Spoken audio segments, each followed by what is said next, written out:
కర్ణాటకలోని కొల్లూరు మూకాంబికాదేవి ఆలయం అక్షరాభ్యాసానికి ప్రసిద్ధి చెందిన మహిమాన్విత క్షేత్రం. అమ్మవారు మూకాసురుడనే రాక్షసుడిని సంహరించారు కాబట్టి అమ్మవారిని మూకాంబికగా భక్తులు పూజిస్తారు.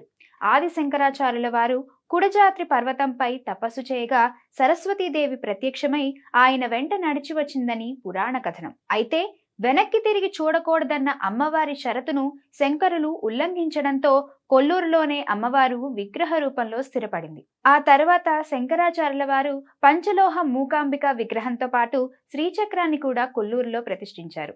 ఇక్కడ అమ్మవారు శివునితో కలిసి జ్యోతిర్లింగ స్వరూపంలో దర్శనమివ్వడం విశేషం.